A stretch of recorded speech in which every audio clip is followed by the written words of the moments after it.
Welcome everybody to Art of Advisory. My name is Hector Garcia with Quick Bookkeeping, and I'm here with my co-host, Kirk Bowman from Art of Value. Hey, Kirk, how are you, my friend? I think today you're going to have to call me your cranky co-host. I'll talk more about that in a second, but I'm okay.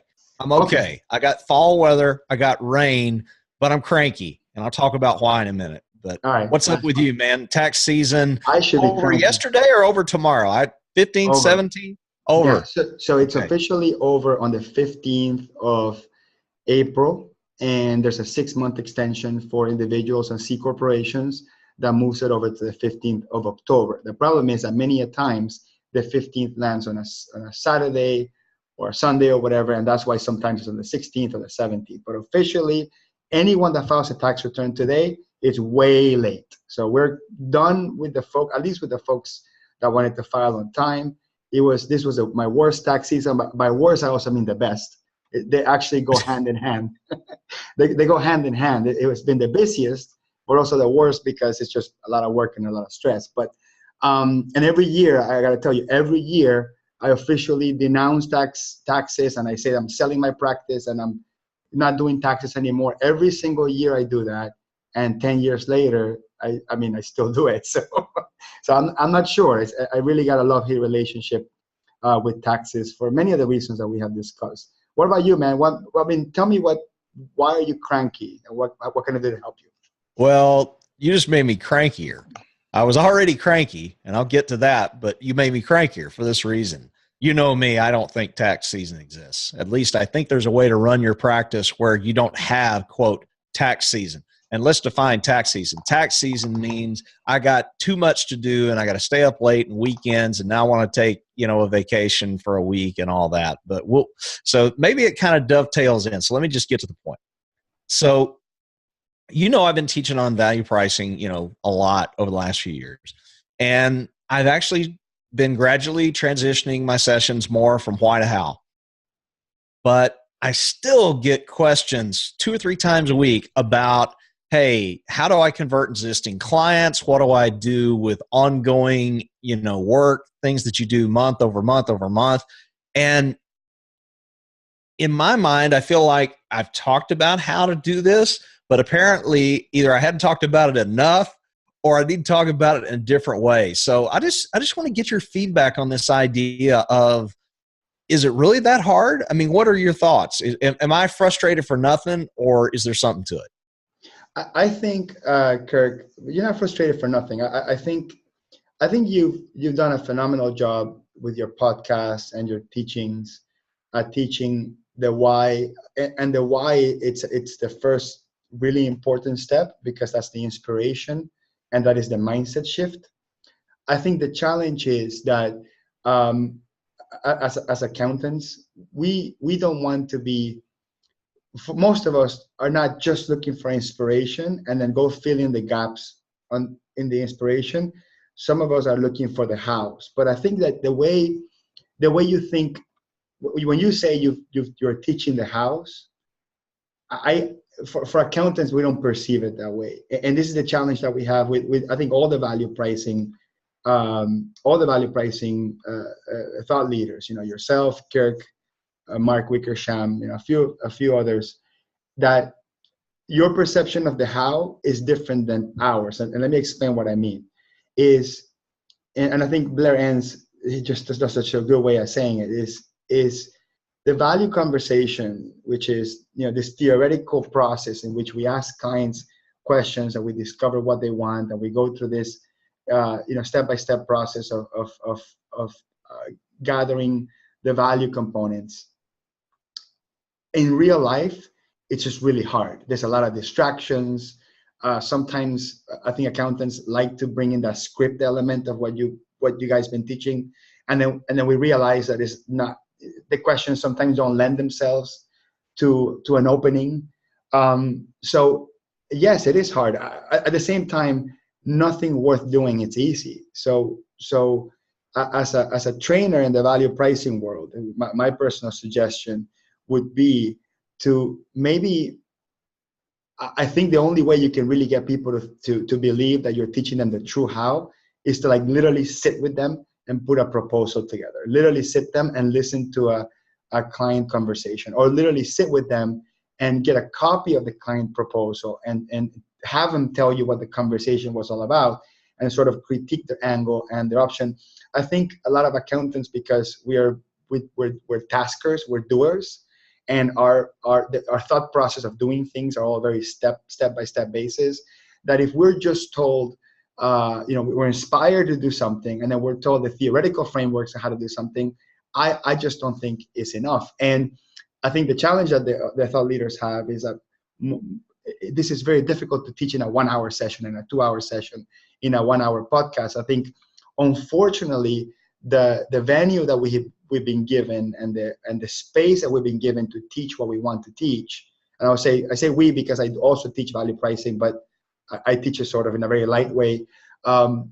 Usually we're not given enough time. So either we're not given enough time, through the stage that we're teaching at, be it a conference or a 1 hour webinar or whatever, or we're not giving enough time from the person that's being taught. So I think it's a challenge of having the time and convincing the other person that this takes some practice. So I know I went on a rant like that. I was trying to give you sort of a long answer, but I'll allow you to unpack that, and then maybe we can take it a little bit slower. All right, I heard two things. I heard, number one, when we teach sessions at conferences and such, like you and I are both going to be doing in about 3 weeks at QB Connect, that we don't have enough time in the session. And I heard, two, that you want a script, that you basically want it step 1, step 2, step 3, step 4. Did I hear you correct? Yes on the not enough time.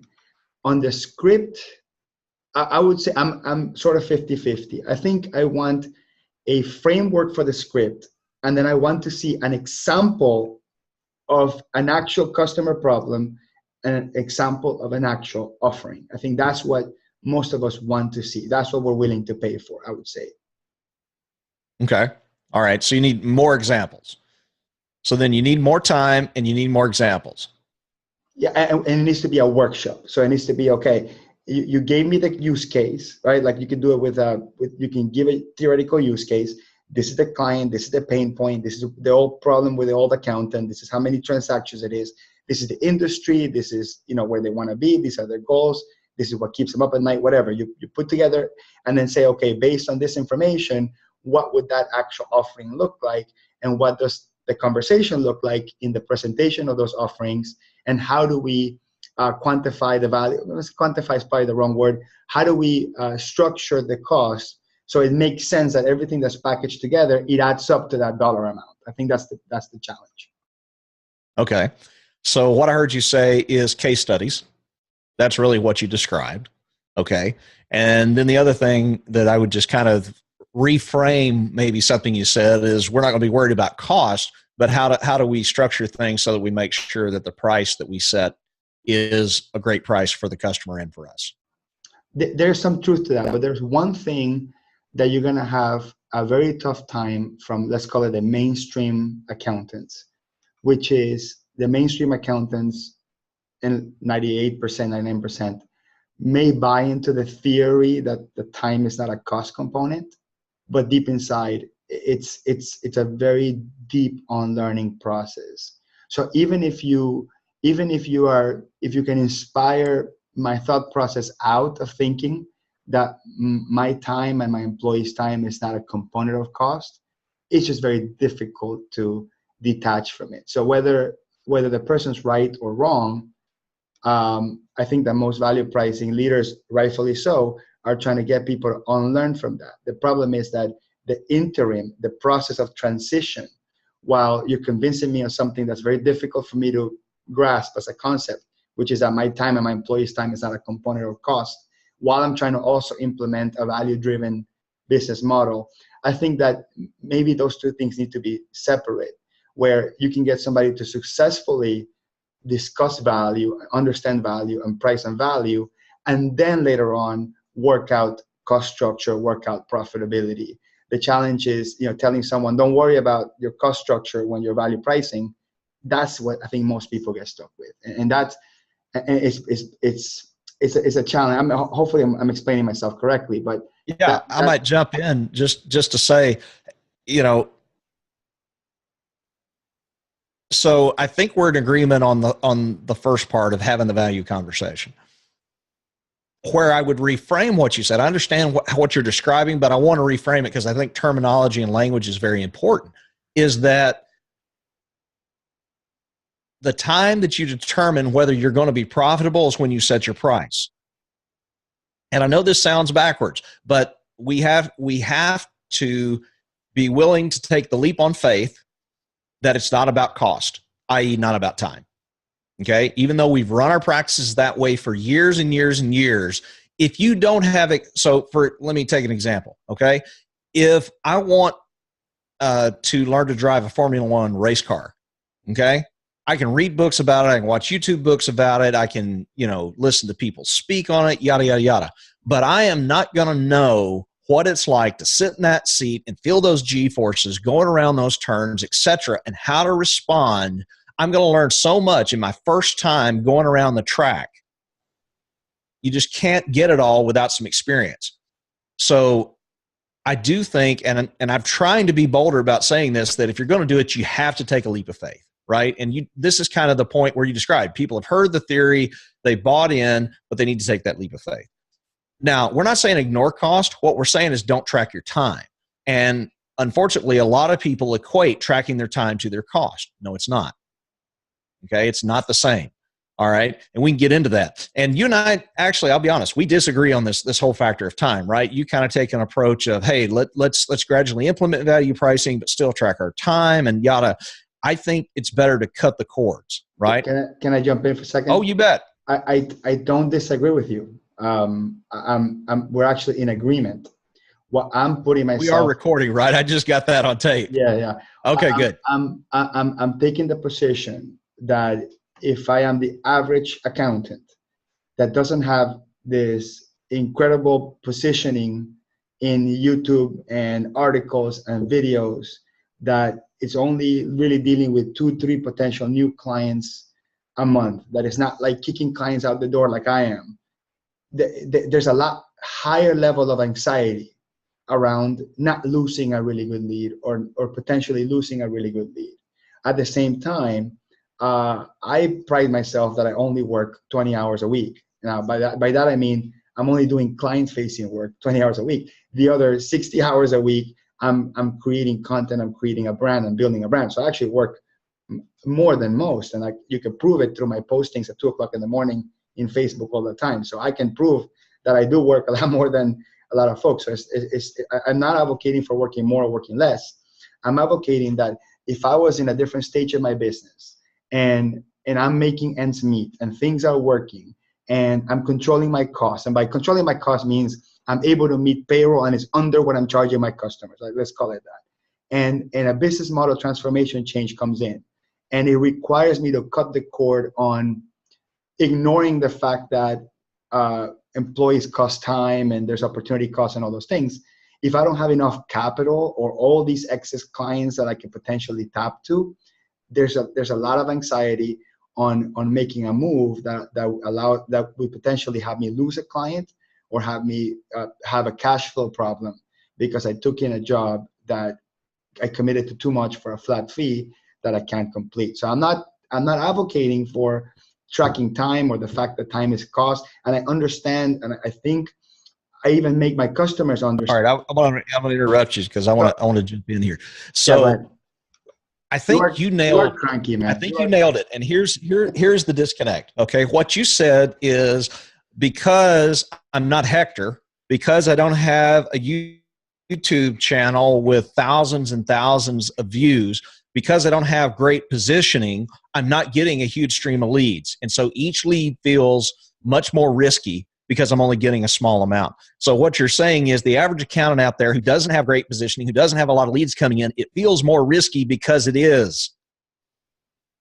I agree with that. And so, and we have to be honest and say that if you don't have great positioning, if you don't have a good marketing plan in place, that is something to consider. let me throw this out. In fact, I may ask this question at my session that I'm doing at QB Connect, but I'm just curious.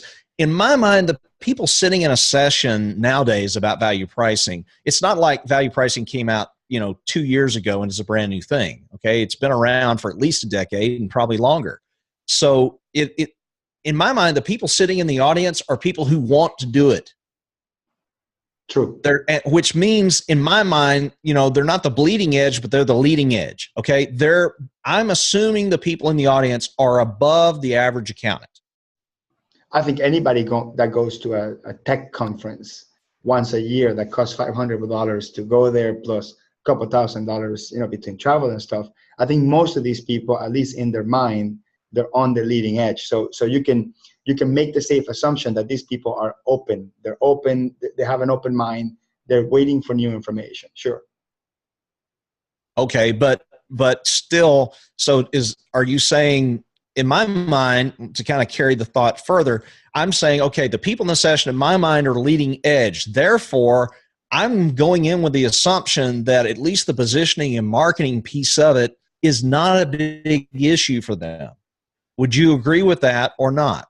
I would disagree with that. I think that the fact that there's like two or three people making how-to videos in YouTube, it's a really strong indicator that the average accountant is not good at marketing and positioning. I'm not saying that Well, I'm not talking about the average accountant. I'm talking about the people that are in the session. Are they average accountants? But those people don't have an active blog. Those people don't have a book. Those people have not created authority in the marketplace. And I think the value pricing works really, really well for folks that simultaneously adopt value pricing and also adopt a mindset of positioning and utilize value pricing as one of the staples of positioning. And I believe that unfortunately value pricing is not a tactic, it's a business model, and it's being taught as a tactic and is being received as a tactic. And when you use a tactic by itself without an overall overarching strategy that contains all the components of the business model, a failed tactic is very frustrating. And I believe that a lot of folks that try the tactic by itself in isolation without any other components and it doesn't work, then it's just forget it. I think maybe that's the point of frustration, that both the accountants trying to implement it and you as the person trying to bring it forth to the profession. I think you're both frustrated for reasons that it makes sense to do so. I think there just may be a disconnection in terms of the perception of both the people trying to help the accountants and the accountants trying to implement it. So there may be a communication gap there. And I believe that this conversation is going to help us get there. And I think it's a really good start. Well, I think it's going to change my session at QBC. At least, I'm going to start out with just asking, okay, how many people in the room feel like you have a strong position in your market?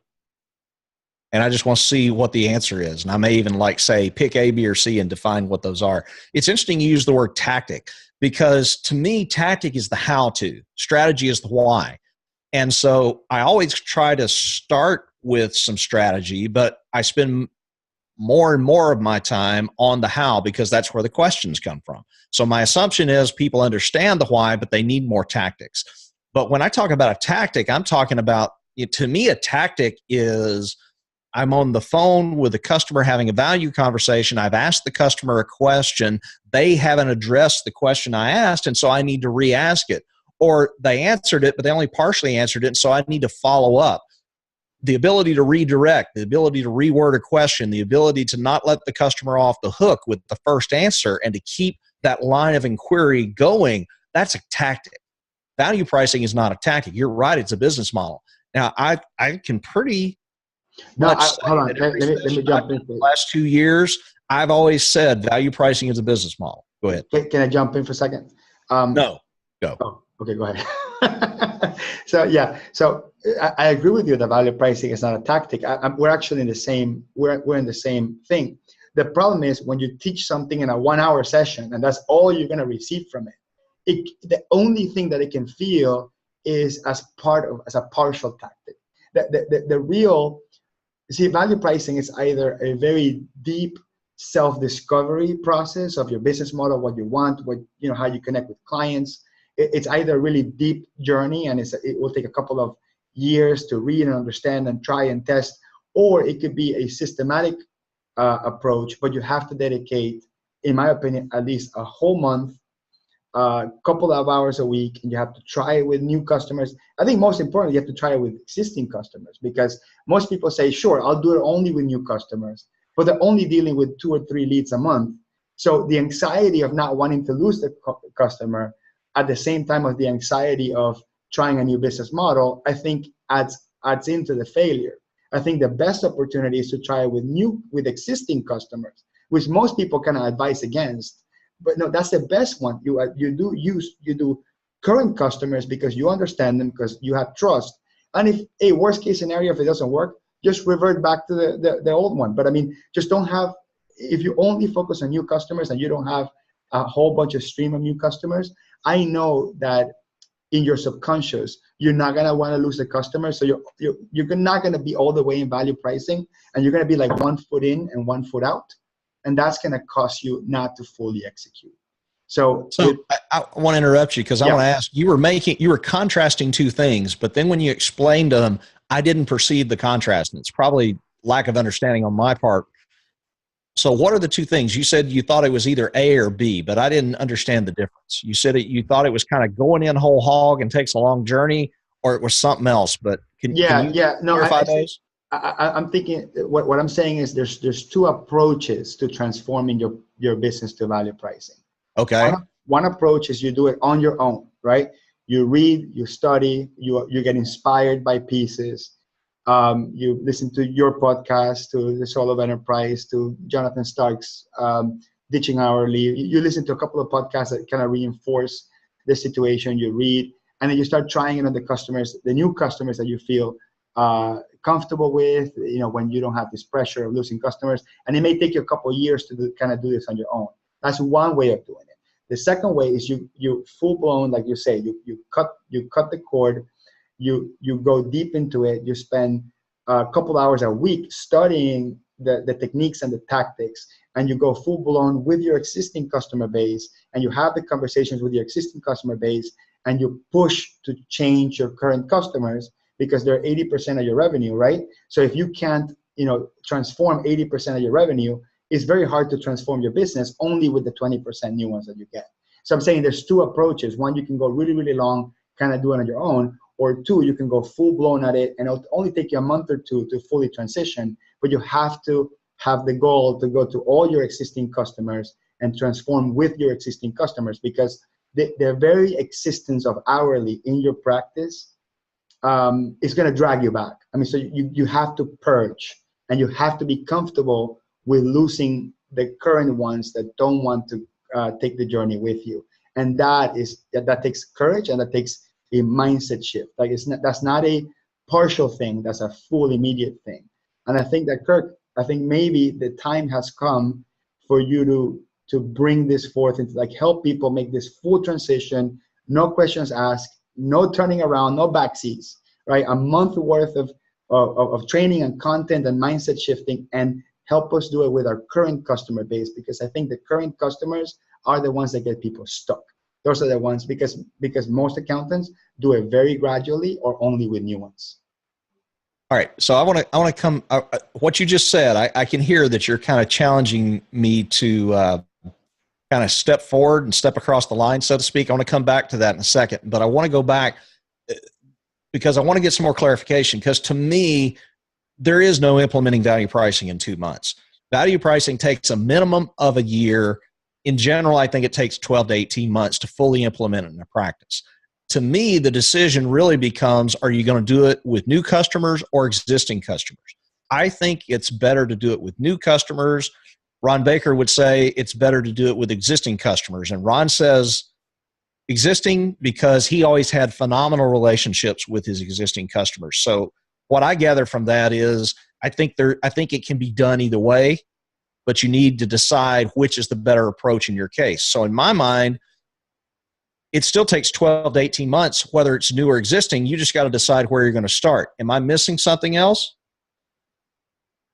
I don't think you're missing something. I mean, my challenge, the one I'm trying to tell you, is that if people do this long game, there's too many opportunities to go back to the old system. That's what I mean by, I'm with you. It's taken me 4 years or 5 years of really like feel that I do have a value pricing practice.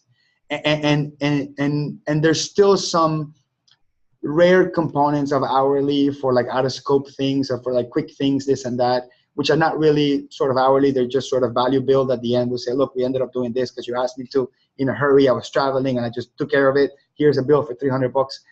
I still kind of do that just because I have to, because I just don't have the structure to have a value conversation on every single new thing customers ask for. And I'm still trying to fix that portion of it.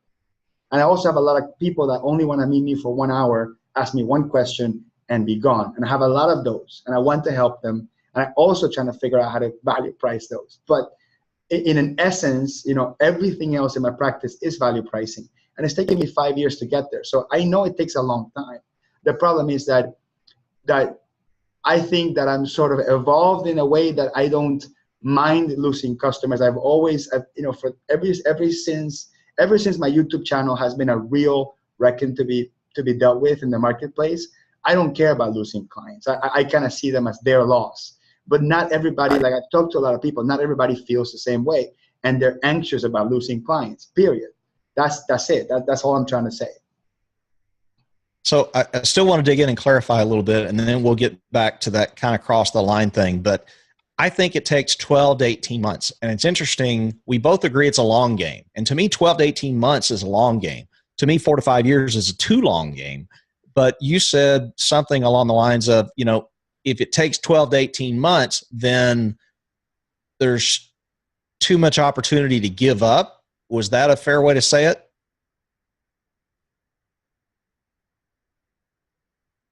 You're muted. Okay. Can you repeat the question, please? I think I got cut off. So essentially, we both agree it's a long game. Okay. And I think a long game is 12 to 24 months. Anything longer than 24 months, in my opinion, is too long. Need to go back and do it. I would also say, I don't think anybody can implement value pricing on their own. I think everybody needs some help. Even if it's self-study, you're getting help, right? You're just getting it through resources that are available, that you can kind of do at your own pace. But you said, but what the question? I wanted to comment one thing.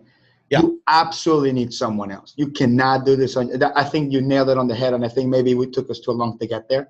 You cannot do this on your own, and it's either your spouse who will help you practice and do mock conversations, or your spouse that will help you value yourself, because no one is more interested in you valuing yourself more than your spouse, believe it or not. So your spouse usually tends to say, you're giving away, you're doing too much, you're too nice, you're too cheap. Your spouse is typically the one that champions that. So that's a perfect person to partner with. Okay, if your spouse is not the right person, then a partner in your practice, an employee in your practice, another accountant, or someone that would actually hold you accountable. Because that's the challenge. A lot of us don't have the will to kind of do this on our own, celebrate our own wins, and overlook or look at our own pitfalls. I think we need that second set of eyes to kind of, it doesn't have to be a guide. Like some of us are blessed with business partners, like I am, and I'm blessed with a spouse that listens, although sometimes I think she doesn't care, but she listens. So I'm blessed with someone that will listen. But if you're a solopreneur and you don't have somebody to lean with,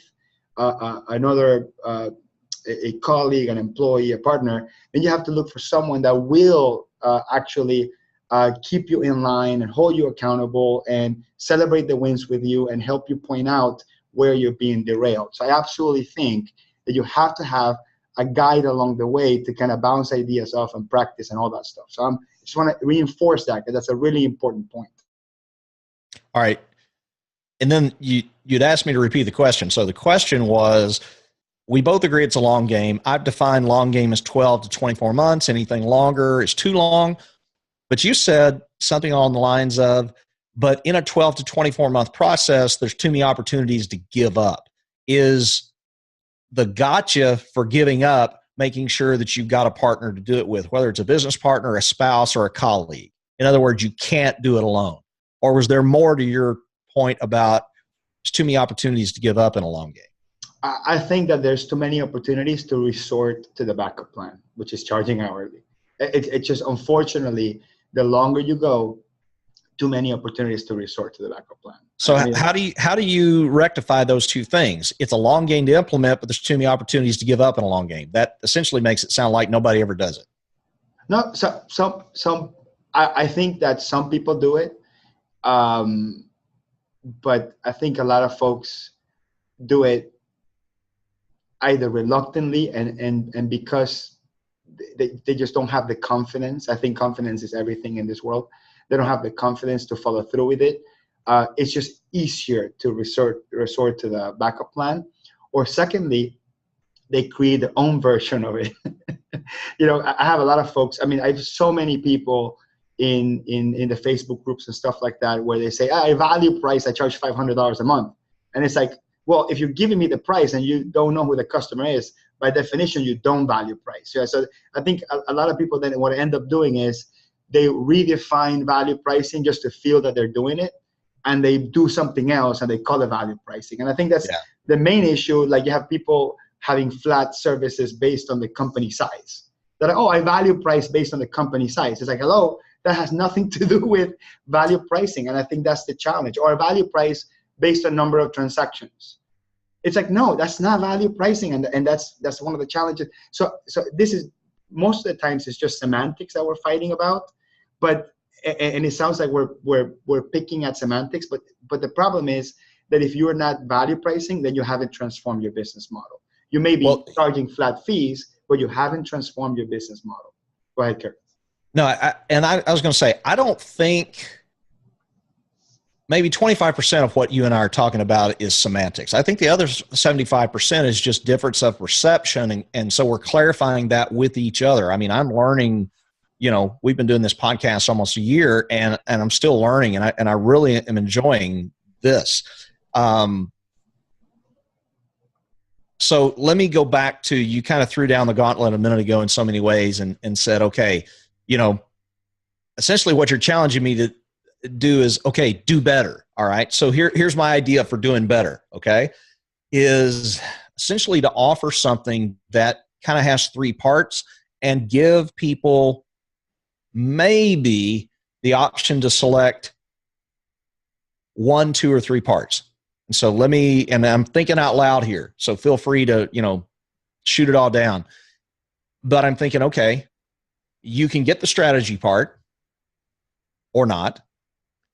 You can get the short-term tactics, and or you can get the long game support. So I'm probably going to redefine those, but I kind of see it as 3 different things: the why, short-term how, long-term support. Yeah. As long as the long-term support includes, okay, this is what went wrong, and I want to learn from this so I don't make the same mistake again. Because part of the learning process is you have to so you can't learn value pricing until you price 5 clients wrong. And that's just the reality of it. Like, you have to lose some money in the process. You have to overcommit or undercommit or undercharge or overcharge, whatever you want to call it. You have to do it a few times and then be open-minded to get the customer feedback and learn from it so you can perfect it. Perfection is probably a tough word. So you can get closer to perfection. You will never get perfect, but I'll give you an example, and I think it's just a perfect way to illustrate it. I just had a client that wanted me to fly over to West Virginia in the middle of nowhere. This is like 2 hours away from Pittsburgh.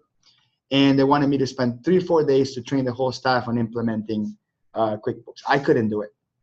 So I said, I'll get my partner involved who wants to travel, who likes to travel, and I have full confidence in him.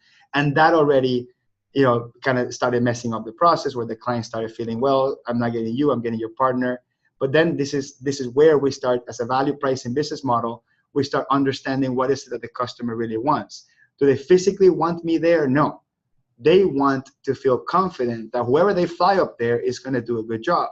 So I have to figure out how to present the value and guarantee that even though somebody else is going, I'm going to back it up. So I have to include some sessions in which I would be available on the phone for a second opinion in a remote session. He's going to Facebook Live not Facebook Live, sorry.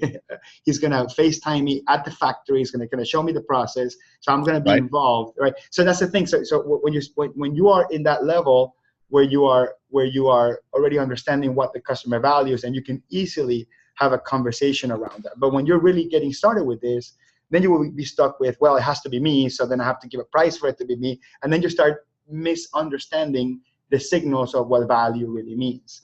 So that being said, I gave the client three prices, and one of them, which is the highest, the client took. It took the client 30 minutes to choose, and they picked the highest one. You know what happens when the client takes 30 minutes to choose and to pick the highest one? That means you underpriced it. So I want to follow up on that, something you said earlier. First of all, there is no such thing as a right price, and there is no such thing as a wrong price. There's only a better price or a worse price. Every price that you set, you'll leave some money on the table, okay? The only way you don't leave money on the table is you set a price too high and the customer flat out says no. Correct. Okay? And sometimes that's a good thing, but bottom line, there is no such thing as a right price or a wrong price. It's just degrees of better, degrees of worse for different reasons. Okay. And I think that's, and I, it's interesting that you framed it that way, because I can see, because, in accounting and bookkeeping, it's about debits equal credits, right? And yet this is fuzzy, and we have trouble wrapping our brain around that. So it was interesting just kind of hearing you explain that. The other thing I would say, on the one hand, you said this was a lousy situation. They wanted me to fly out, to, nowhere for 5 days. But yet then as you talked about it, you literally you scoped it in a value way, and you probably priced it in a value way because you scoped it. And this is something that I think maybe I need to state more clearly, is that the alternative to tracking time or worrying about time and cost is scoping. And I could do 2 or 3 sessions on scoping, how to scope well, how to limit your scope, how to expand your scope, how to structure it so you handle things of an uncertain nature, all of that kind of thing. So actually, I like the way Ron Baker and Ed Clay say it: timesheets in advance. That's kind of scoping, right? Although it's how much timesheets in advance, I would argue, is more resource allocation. Okay. So when you have a team, even if it's just one person, you're going to decide, okay, I'm going to spend Tuesday morning on this project. I'm going to spend Wednesday afternoon on this project. That's timesheets in advance. That's resource allocation or capacity planning. Scoping is done before scoping would include possibly some preliminary capacity planning, but ideally scoping is before that. Because scoping is really more around options and making sure that you set boundaries. But scoping needs to be in-depth enough, right, to be able to gather enough information. I think the big question is scoping itself an engagement? Like, do you have to charge for scoping or not? Because I think that's sometimes yes. Yeah. Keep going. Yeah. So let's say the answer is yes. So when the customer comes back and says, "Wait, you're going to charge me to tell me how much you're going to charge me?" So I think that maybe we also need some help on framing or presenting why there's value in scoping to the customer. All right. So I want to get back to kind of the gauntlet you threw down. And I'm also watching the clock, because even though we started 10 minutes late, I assume we want to still end on time. So we got about 10 more minutes for the top of the hour. I could easily put together a year-long thing where every month we're spending time on different topics and skills, like 1 month on the value conversation, 1 month on scoping, 1 month on project management, 1 month on creating options, 1 month on presenting proposals, et cetera, et cetera. I could easily do that. Obviously, that would be something that'd probably start in January. I'm wondering if there's an opportunity for something that, so that's one potential offering. The question in my mind is there a big enough need in the marketplace to offer that? Second question that I'm asking, I'm tossing around 2 different ideas, is I'm just looking at the calendar, right? So QB Connect is the first week in November. So if I offered something that essentially was kind of the 2 weeks before Thanksgiving and the 2 weeks after Thanksgiving, do you feel like there's a need, particularly around the idea of annual engagements or, annual service agreements, those kind of things, where there's a need that I could help people meet this time of year? Yeah, I think if someone were to take an in-depth mentoring coaching course on transforming their practice to value pricing between November 15th and December 15th, just to say what you're saying. Sure. It needs to cover a couple of things. One is, what global communication do we send our clients January 1st? Because a lot of us are going to take the opportunity to send an email to all of our clients and say, new year, we have a new way of doing things. Like, we feel we have to notify people that there's some changes happening. Okay, so that's one thing. So how do we communicate that? What does that have to say? What do we have to commit to? That sort of thing. Two is we're going to have existing clients to deal with, which we can start these communications December, early January. And three, there's a stream of new clients always coming during tax season, whether you do taxes or not. January through April, it's just, there's more priority around the work. People are in a hurry. People have to do more things. So there's always an influx of new customers. So how are we going to manage, influx of new customers, a busier than regular season, communication to our existing clients, and managing the new rates for the new clients starting in January? I think that those four components are probably going to be the most valuable core components. Secondly is, I think what most folks want is to know how to make the offering. I think that's the one missing gap. How do I make the offering? I think most people will go back and say, I'm inspired. I want to do value pricing. I want to charge more. I want my clients to pay more. I want to deliver more, right? We're all aligned with that. It's, what does it look like when I actually sit with the client and give them the three options? What does each option include? Why does it include that?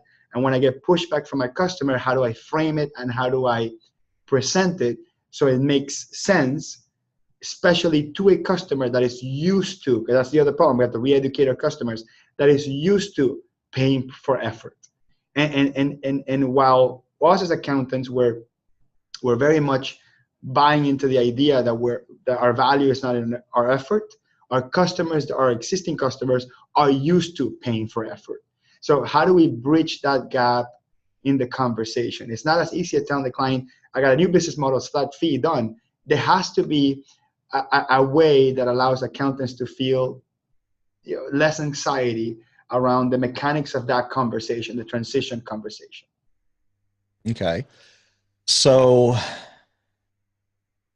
just want to back up, and I may literally ask some of the questions I asked a second ago verbatim again, but it's interesting. Every time it's like we're peeling layers on the onion, right? And I'm the onion. So I want to peel some more layers off here.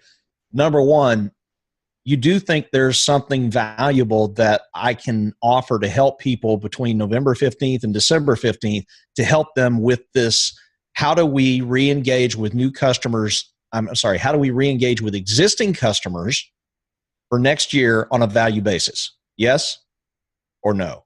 Yes, I think that out of everybody that I know, and this is not just because you're my friend, but everybody that I know, I'm your friend? Yeah, you're my friend.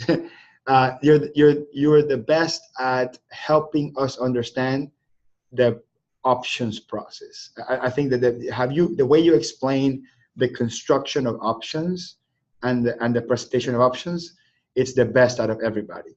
The key element is, have you had enough time to develop it? Step by step, kind of walking the person through it. What does that look like in a document? Like, you've never shown us what the Word document looks like, or what the graphical, options document looks like. Like, you've still done most of this in a theoretical framework, and it makes sense because you're a podcast person, and in podcasts, your voice is the most powerful weapon. You don't have any visuals. But now that you have the potential of the visuals, or doing webinars, or doing private calls, or whatever, I think that you can help more of the specific mechanics of how this thing is actually jotted down in a piece of paper, in a Word document, an Excel document, however it is. I think that's what a lot of accountants are missing, because we kind of want to see what the tool, like, I think that's the best word to use. What is the tool that we're going to use? And I know you would argue that the tool is your brain and your voice, but accountants don't the accountants, the voice of the accountant has never been something that the accountants feel as their tool. It's always been the brain and their hands, the brain and the calculator, the brain and the spreadsheet. So now you have to help us use our thought process on what is the tool look like, what buttons are we going to press to then execute on this. I think that's the one thing that's missing. And if you can deliver that, I think there will be enough folks that will buy into that. All right. So I'm going to wrap this up by saying what I'm considering now is doing both things we talked about.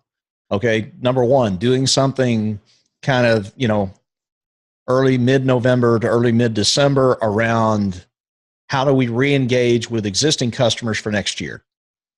And then something that would be a long game type of exercise that would be kind of a January to December thing for 2019. So I'm probably going to download this and listen to it and take some notes and reframe on that. I would really be interested if anybody watching this or listening to it afterwards has ideas, comments, feedback. Contact us either via email or even better, put a comment on our Facebook page. You can also ask a question in our Facebook group. There's a button to be able to join that on our Facebook page. So that would be 3 different ways, either email, on the Facebook page, or in the Facebook group. Hector, anything you want to add as we wrap this up? No, that's great. I think it was, we said that we were going to have an internal brainstorm in terms of, how Kirk is going to redesign his value pricing mentoring system that he already has. And Kirk for years has been doing sort of mixed industry consulting, which has kept it very generic. But now that you're getting all these requests from accountants, we were trying to figure out how do we simplify the message so it matters the most to the target audience. And I believe that you're not going to take any non-accountants, right? You're going to mostly focus on accountants so you can keep the topics narrow or specific, correct? That's the plan. Yeah, that's kind of the idea, at least what we're talking about. If I were to offer something for, say software, I'd probably offer it, at a separate time. Right. So it would focus on that. No, I'm excited about it. I think as soon as you have a framework to what that's going to look like and the days and the price and all that stuff, if it's different than your current plan, it would be good to start posting it here, let people know. And I think you'll get a few signups, and I think that the folks will love it. Again, it has to be tool driven. I think that's sort of the theme. What are the tools? Whether spreadsheet, document, conversation, system, script. How do you brainstorm your wins and your losses with your partner or your mentor, whatever it happens to be? I think all these things you kind of have to put them together for folks to say, you know what, I can implement this because everything's laid out for me. All right, so let's do this. I'm going to go ahead and declare our topic for next week, and we're just going to continue this.